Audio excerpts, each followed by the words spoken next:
Hello, hello, hello. Today I am here with Andrea, and we are talking all about mental health and wellness. Super, super excited. This is going to be so much fun. For those of you that don't know me, I am Sabrina Victoria. I am the host here at Her Talk Show.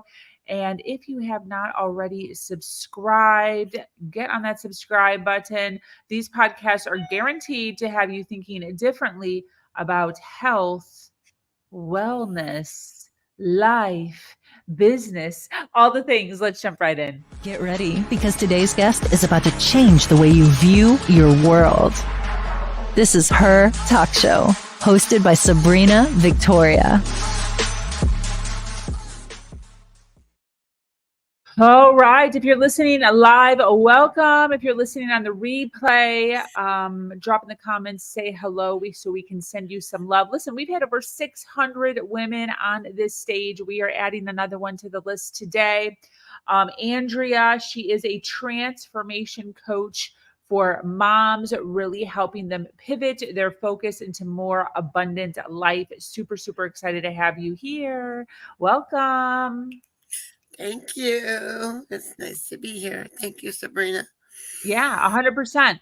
I just realized my laptop is losing battery. So in about a few minutes, you're going to see me get up and walk to an outlet. So just ignore that part just to plug it in. But so health, wellness, mental health, what has brought us to this? Why are you so passionate about this subject? Because, it's been a big thing, in my family, in my life. And me being a mom, myself, I have two adult kids now.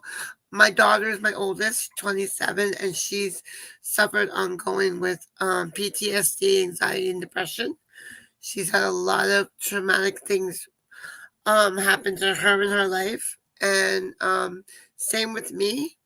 My whole thing starts when I was a little girl, never really feeling enough. I had a mom that just always made somebody else more important than me. I had a feeling of abandonment when I was 7, whether or not, she knew what she was doing or not. Not that she did, but as a 7-year-old, when your mom just, whatever reason, just takes you, drops you off at a neighbor's, you turn around, she's gone, and you don't see her for like the whole weekend. Pretty much, it was a couple of days. My dad got me. That kind of triggers something.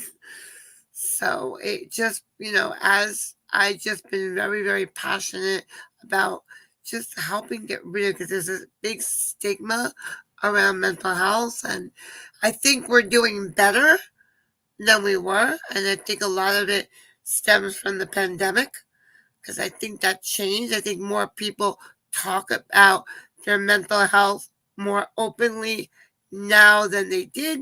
We are still nowhere. There's a lot of stigma there, but it is a lot more open.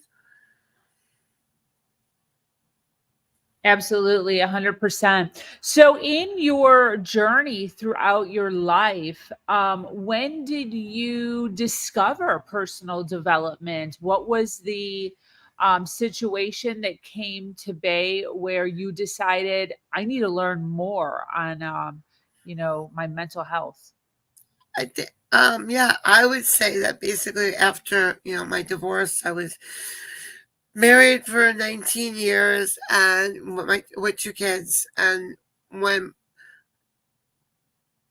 I realized that, because, my ex, I thought that was the perfect marriage. We don't go into getting married thinking we're going to get divorced. And he was very, like, abusive verbally and emotionally to me. Literally would put me down. For just made me feel like I wasn't important. Now, again, those are triggers because I grew up with that. So now feeling that way, and I think basically once I got, I wasn't feeling comfortable, and it literally led me to actually, all of a sudden, I started meeting other people when I was married, and I actually almost had an extramarital affair. I didn't go all the way because then I realized, what am I doing? But I realized what's happening. I'm not happy there. He's not making me feel happy, and things were really bad. And I just knew I had my two kids. I had to take care of them, and that's when I started.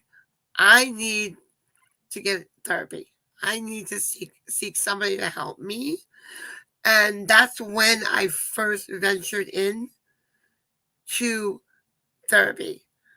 And that was an ongoing thing because I still was going back and forth. I wasn't, a lot of things. I guess part of me knew I needed to, but then I was always focusing on my kids. So it took me a while to get comfortable with that person. And then when I finally did, they were moving on, and I needed to find someone else. I was tired of this happening because I didn't want to start my story all over again. I didn't want to start gaining trust again with somebody else. So that kept me back. And it wasn't until probably in my early 50s that I really, I said to myself, I need to get help because I am and it was just about when my dad passed away. That was probably the biggest trigger for me because my dad was everything. He was everything to me, and as a grandfather to my daughter, who also found it hard. That was the big thing that made me realize I need to stand. My father also did everything for me. If I needed something, my kids, he'd be there. So a lot of things I didn't relatively step up and do it myself because I know my father was always there to pick up the pieces, even with me and my kids. So it was almost like, okay, he's gone. Okay, I know, God, you took him away for a reason because now I need to wake up and do it. And that's when it all started for me. And I say the last 5 years has been much better. And I can even see the relationships with my kids, especially my daughter, because she sees I'm not that scary mommy I was when I was always yelling at my kids. Not that I wanted, but everything was triggering me. I was overwhelmed. I had so much anxiety, depression, and it just was like I couldn't handle all this stuff. And I would just snap at my kids, and I'm like, that's not me. Why am I doing that? And now it's like I am so much calmer. And when my kids react, what normally would have sent me in a tailspin, now I'm like a lot better. I learned to respond to them, listen and respond, not react. Wow, very interesting. I would love for you to talk about, because so many individuals around the world deal with this where they're one way, they don't really know. They know there's a different way, but how? So, how did you do it? Did you read a book? Did you watch some videos? Did you join a podcast? Did you get a coach? Did you go into meditation, start doing yoga? What was your journey into learning? Like, what was your first step? Probably going online and, yes, going on YouTube. YouTube is always my go to so much in learning. And just listen, like you said, listen to different podcasts on there, doing a lot of research. I actually have it goes to my email. I'm actually connected like a Google alert. Google alert is so good because you can get alerts keep sending to you updated on different things like in mental health or whatever you're interested, whatever you're learning about, and you can, and it kind of keeps you updated on what's going around, what's like coming up and the new things. And I with me, yeah, I love to read. I a lot of books, a lot of books. I'm always reading. Beautiful. Um, Speaking directly to individuals who are looking to transform their mental and their wellness, what are the first three steps that you recommend individuals to take in order to pivot? You know, what do you teach your clients as far as the most important things to start to look into? Well, one of the very first thing is to accept, like you accept where you are. Like you have to real and you gotta realize that, because what happens a lot of times to people too, you're not, I'm okay. And you're just, and that's what I did for years. I just be like, I'm fine. I but not real. And in the back of my head, I knew I wasn't, and I knew there wasn't fine, but I just kept burying it there. You have to accept it, and that takes time. It's not something that happens overnight. And one of the tools I always, and I'll even share with my clients, one of the biggest ones is journaling, and that's how I got journal. Journaling helps me so much because it really helps get everything out, and it gets everything out of your head too. Because when we're keeping everything in here, it's just, that's what's happening, and we're just swirling it around. We have to get that out. And once we get that out and we know what we're doing, we have to accept that, you know what? Accept where you are and let it pass. Like, people like, oh, I don't want to think about it. But they think about it, and that's just it. They start to engage in those thoughts.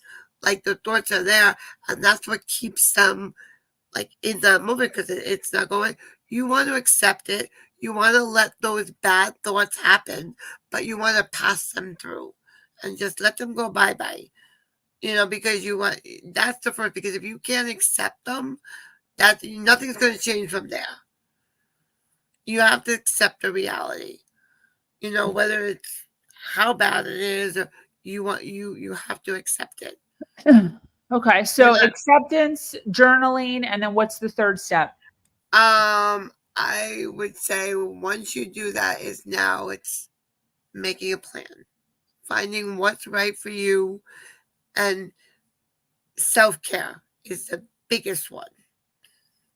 Self-care, you have to take care of you. And a lot of times I see a lot of people that go through any kind of mental health issues, anxiety, or whatever traumas, usually have a lack of self-care. They're like people pleasers, and they want to do everything for everybody else, and they don't take care of themselves. And that, in my own journey, I've found to be so important. You have to literally take time. You have to schedule. People go, well, I do. You have to schedule it like you schedule an appointment. You have to schedule that time. I don't care if it's 30 minutes, you go for a walk or whatever it is. But you have to do something for you. You have to have your time. It's like it's non-negotiable. Like I tell you, it's non-negotiable. You have to do that. What are some examples of self-care that you do? I walking, going to the gym is my time. Going to the gym, I literally I don't even want to hear from the phone. I have my music, I go, and that's my time. 45 minutes, an hour at the gym, that's me. And then nice weather, I like to go walking. I like to be in nature. People, they always go, oh, well, I like to get my nails done. You know what? That's not, yes, it is self-care, but people think if that's you and you want to take the time to go get your nails done, to go pedicure, we all like to do that. That's fine too. But there's a little bit more than that. Maybe meditating. I do a lot of that. Quiet time. My day starts with a half an hour of like scripture reading, quiet time with God, morning for about 30 minutes. That's how I start my day. Uninterrupted time. Like everybody knows that's my time. I hear you.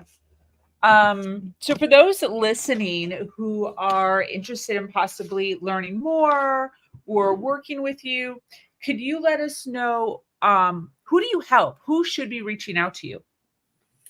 Well, any mom, usually moms over 40 who have gone through life, maybe have kids, that they have teenagers, young adults, and they're realizing that they they're not the best. Like they have a lot, they're very overwhelmed they get overwhelmed, they get a lot of anxiety, and they realize that they're just not that best mom or the married, the best wife, that best person that they can be. And they just want to know how, can they have more harmony in their life? Because that's my program too. It's actually takes them through its 7 steps, and it takes them through how to have a more harmonious life and be the best version of yourself. Absolutely. That's great. And then as far as where people can find you, where do you hang out on social media? Do you have a Um, website? How can people I'm, follow you? I'm on Instagram. I'm on Facebook. I also have a Facebook group on Facebook for moms over 40 who want to live a harmonious life. It's a community. I just formed it not too long ago, about 5, 6 months ago. And, it's a community where moms can come together, connect, support each other, and just, that group of people that are alike. Because when you connect with like minded people, that's where it's strength. Beautiful. What's the name of the book? Where can we find you on social? What are I you can under? actually, yeah, I can always drop the link. I can send you the link Okay. for it. It's Moms Over 40 Living a Harmonious Life, but I Oh, okay. can send you over the link. Awesome. And then how can people find you on Facebook and Instagram? Are you under your name? I'm under my name on both of them, and Instagram it's at Living Harmoniously is Awesome. my Instagram, and Facebook is my name. Awesome. Okay. Beautiful. Well, this has been an absolute delight. I love that you have the 7 steps. I think that this is what people need. People need some structure, some organization, and a path. A path to a better way of thinking mentally and emotionally. So, super, super excited for you. Super excited for your community. Any closing thoughts as we wrap up? Uh, no, not really. I mean, just that, yeah, people definitely, that's my whole thing is everybody, they know they want to feel better, but that's just it. They don't know where to go. They don't know where to go, and they don't know how to do it. And that's like when I formed my program, I took those steps as those are mine. Everything in my program is what I've done. I share what I'm doing because I'm still on my journey. It's like a never ending thing. It doesn't just happen. I'm learning every day. And, and I also tell people in it, even you're going to fall back. You're going to fall back and you're going to be like, why did I do that? Or why did I say that? That's like the old me. It's going to happen. But what happens is when you're on a healing journey, you realize it now. Like, whereas before you didn't realize it. Now you realize it. When I fall back, I'll be like, okay, that wasn't me. Why did I say that? Because I'm on a healing journey, and now I know. I said, okay, it's all right. I can pass by. And that's why I said I don't give those thoughts normally. If something would happen, I would give those thoughts and keep it in my head. And that's where, and it just makes you crazy. But when I can literally say, okay, why did I do that?